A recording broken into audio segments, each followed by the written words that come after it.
What's good, YouTube? It's your boy, Blue Blood Sports TV, back at y'all with another one. So, I've been saying there's three guys that can beat undefeated, 3-division, 5-time world champion, superstar boxer, who is widely acknowledged as one of the face, if not the face of the sport of boxing, Gervonta Tank Davis. Gervonta Tank Davis, 29 wins, no loss and no draw. 27 wins by way of knockout, 29 years of age, 5'5" with a 67-inch arm reach. I've been saying these two guys outside of the three, one ultimately being himself, and two other physical beings outside of himself. And now they're telling you the same thing I've been telling you. His team, his fans, they're telling you the same thing I've been telling you. That undefeated, 3-division world champion, Olympic silver medalist, former unified super featherweight WBC WBO world champion, now reigning WBC lightweight world champion, superstar boxer, Shakur Stevenson, 21 wins, no losses, no draw, 10 wins by way of knockout, 26 years of age, 5'8" with a 68-inch arm reach. He's a athletic, slick, high ring IQ, counterpunch, defensive-minded boxer at the highest level, and is a southpaw. Shakur Stevenson is, right? And undefeated 2-division world champion, former undisputed lightweight world champion, now reigning WBC junior welterweight world champion, superstar boxer, who is top 10 pound-for-pound best fighters in the world, as well as Shakur Stevenson, and that's superstar boxer Devin "The Dream" Haney. 31 wins, no losses, no draw. 15 wins by way of knockout. 25 years of age, 5'9" with a 72-inch arm reach. I've been saying for the longest, and I went viral. Everybody talked about it when I told Gervonta Tank Davis himself that I think that there's three people in the world that could beat him. Devin Haney, Shakur Stevenson, and ultimately himself. He said, you got that right. One of those people, myself. Outside of that, I crack and knock out both of them. They ain't got nothing to keep me off of them, right? When the world is talking about Devin Haney versus Tank Davis, or Devin Haney versus Shakur Stevenson, they tell you how Tank Davis is going to knock them out, right? How he's going to knock them out. Nobody says that Gervonta Tank Davis is going to outbox Devin Haney. Nobody says that Gervonta Tank Davis is going to outbox Shakur Stevenson. They tell you how Gervonta Tank Davis is going to knock them out. But if he don't get a knockout, does he win?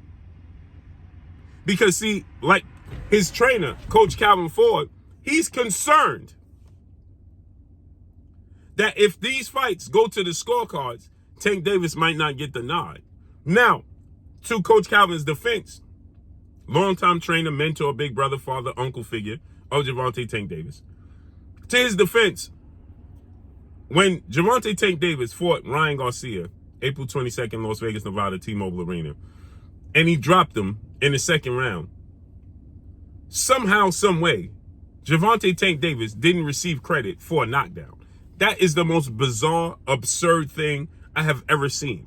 A knockdown is a knockdown. That's a 10-8 round. The judges decided not to give him a 10-8 round. So I can understand his concerns based off of that. But in what other fight did Gervonta Tank Davis have that issue on the scorecards? Because they got the scorecards correct when he fought Isaac Pitbull Cruz, December of 2021. He won that fight. Unanimous decision. He only went the distance one other time in his career. Everything else was a knockout. So when did he have a concern outside of the Ryan Garcia fight where he got a knockdown and the judge didn't score the knockdown? When? It sounds like they're not confident that Gervonta Tank Davis can catch up to a Shakur Stevenson or a Devin Haney to knock them out. Why? Because Shakur Stevenson had a performance November 16th, Las Vegas, Nevada, T-Mobile Arena. He took on the hard-hitting, aggressive, athletic, explosive southpaw Edwin De Los Santos, who was 16 wins, 1 loss, no draws at the time. 14 wins by way of knockout. 5'8" with a 68-inch arm reach, 24 years of age. Athletic, explosive, southpaw. Similar to Gervonta Tank Davis, but he's bigger than Tank Davis. He's aggressive coming forward. And Shakur Stevenson limited him to a total of 40 punches landed in 12 rounds. Now, Shakur didn't have the biggest output himself, at 65 punches total landed, 46 which came by way of jab. But Edwin De Los Santos is explosive, he's athletic, he's twitchy, and he couldn't catch up to Shakur Stevenson. And that's a concern. So Coach Calvin is now saying the fans don't pay for that. See, and now he's saying, why would I put Tank in that position? Because they don't believe Tank could catch up to Shakur Stevenson. I told you guys about Shakur Stevenson and Devin Haney when it comes to Tank Davis. I've been warning you guys, right? These two guys present a serious challenge stylistically to Gervonta Tank Davis. And his team believes it as well. And so they're coming up with 10,000 reasons, rhymes and reasons, and excuses as to why he should not fight either guy. Now get this, Shakur is at 135 and Devin is at 140 now. But Devin has the same amount of fights at 140 and championship fights at 140 as Tank Davis has. Same amount of fights. They both have one fight at 140. So when Tank went to 140, when Devin was calling him out and saying, let's fight in 2019, and Tank decided to go to 140 and fight Mario Barrios over fighting Devin Haney. And they said Devin Haney's not a draw, he don't sell. But he's a bigger draw than Mario Barrios. They went to 140. They didn't say, well, Tank left the division, so he's not even in the same breath as Devin Haney. They never sent him an offer. Right? Now get this. Now Tank Davis' team is saying that Devin Haney is not worthy of the fight and that Devin Haney versus Tank ain't the biggest fight in boxing because, get this, his tickets are fake. Now, how would they know his tickets are fake? But more importantly, you gave Ryan Garcia the opportunity. He sold 7,000 tickets his last fight against Oscar Duarte. 7,000 tickets. And prior to that, he sold 11,000 to 12,000 tickets in San Antonio. They have huge Mexican fan bases in Texas. Ryan Garcia is supposed to be a superstar, one of the three faces of the sport of boxing. He's a superstar, but one of the three faces. So it don't matter the location he fights in because he's supposed to be a draw wherever he goes, like Tank Davis is a draw wherever he goes. Right? Well, Ryan Garcia sold, his highest was 11 to 12,000 tickets. And his last fight against Oscar Duarte, after he did 1.2 million pay-per-view buys, after he did a $23 million gate, after he did the fifth highest gate and earned $30 million, he should have been a bigger superstar moving forward, right? No, he did even less, 7,000 tickets sold. Now, Devin Haney fights against Regis Prograis and sells, let's just say, for this video's sake, 14,000. That's because it's reported that he did 15 to 16,000, but let's just say 14,000. Well, that's still double as many tickets sold than Ryan Garcia sold without Gervonta Tank Davis incorporated. Without Tank Davis' name attached to it, he sold double the amount of tickets. But yet they're saying that the ticket sales for Gervonta Tank Davis and Devin Haney is important for what Devin Haney does without Tank Davis because that don't make it the biggest fight in boxing. So they're saying that now Devin Haney versus Tank ain't the biggest fight in boxing. It ain't the biggest fight for Tank. But in the same token, the best other fighter in his division, so they say Devin is not the biggest fight. Devin is make up tickets. He's too big, right? But Shakur Stevenson is too boring. Make this make sense now.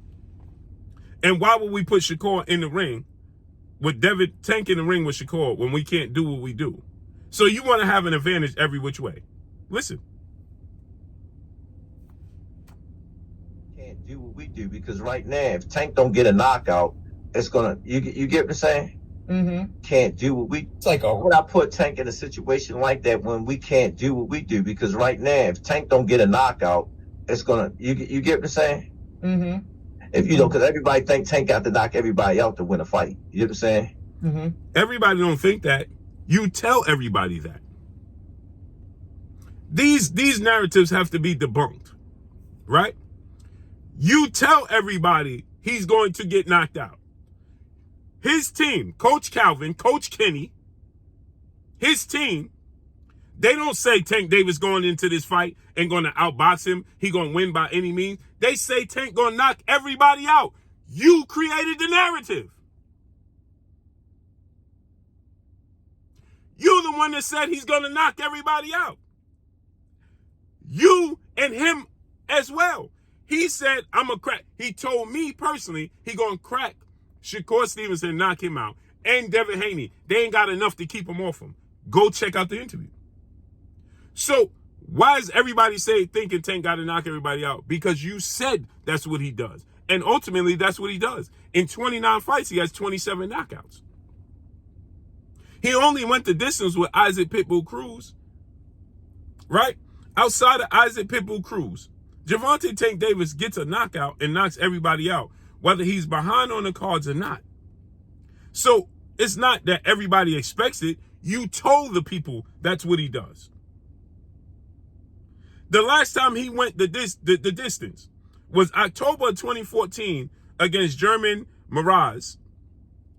That was 10 years ago, outside of the Isaac Cruz fight.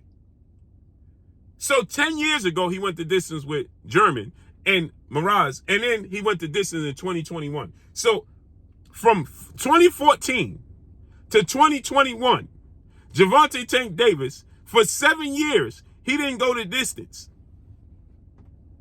And he didn't go the distance after Isaac Cruz. So what do you mean that everybody's expecting him to go get a knockout and you concerned with the scorecards?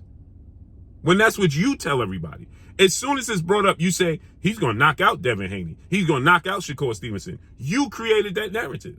So what do you mean? Why would I put him in that position where Shakur Stevenson might move around the ring? He can't catch up to him. He's going to get outboxed. And now let's look at this. Let's listen to this ticket sale thing. Right? And he just said it.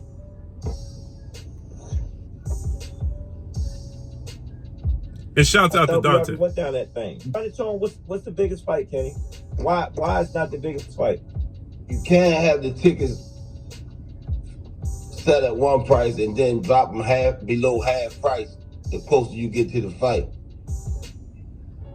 You know, you can't bait people in with the fake sale. The house is full, but they ain't really pay the money that it costs, you know? Let me go here, Senior. I don't know the numbers when they sit down and look at his last fight and ask the questions that be asked at the table. You know what I'm saying? Now, watch this now. I'm going to show y'all something. This is exposing at its highest level. Now, listen what they said. You can't tell the people the ticket prices is one price, then cut it in half and have a full house, right? Now watch this now. Oh boy. This is why I tell you, and this is why Dante always say, the worst thing you can do is put a microphone and a camera out there because you're going to get exposed. So now get this. Ryan Garcia highest ticket prices for the fight against Oscar Duarte, as you're going to see, is $500. Right there. Highest ticket price. Right there. $500. Right? Devin Haney prices. Because based off what he said you can't bait people with fake ticket sales. This is why Devin Haney versus Tank ain't the biggest fight that Tank can make. Because you baiting people with the ticket sales. Right? But Ryan Garcia's highest ticket sale was $500. And he sold 7,000 tickets. Right? The ticket numbers right there. Right there. 7,000 tickets sold. Highest ticket, $500. Right? Okay. If Devin Haney's tickets was at $2,500, the highest ticket, and they cut it in half. Uh-oh. And they cut it in half.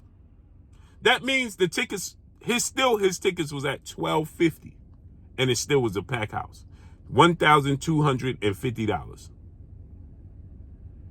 Or $1,225. So he still cut it in half, and it's still double the amount of Ryan Garcia's highest ticket price. But yet Ryan Garcia and Tank did 1.2 million pay-per-view buys.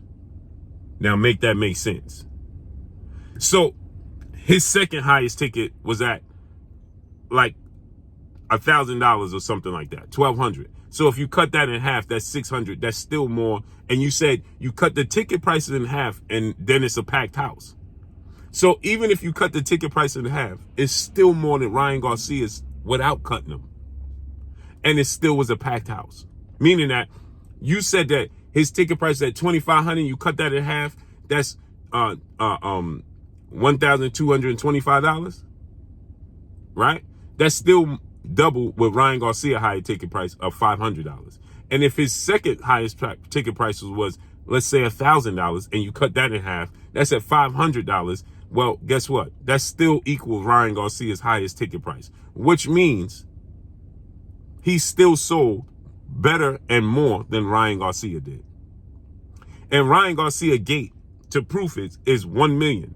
Devin Haney gate is 1.8, a little over 1.8. So that means the ticket sales wasn't lying. And that's all we got for y'all. These notions, these roadblocks that they're creating is just making Gervonta Tank Davis look bad in his own skin. And I got word that he told him, stop talking. That's all I got for y'all. Make sure you hit the like button. Drop a comment in the comment section. Let me know what y'all think. Y'all already know what it is. It's your boy Blue, Blue Blood Sports TV. Hate, like, comment, and subscribe. You haven't subscribed, hit the subscribe button, hit the like button, hit the bell icon to get all the new notifications. Follow me on Instagram at Blue Blood Sports TV, all one word. That's all I got for y'all. I'm gone. Peace.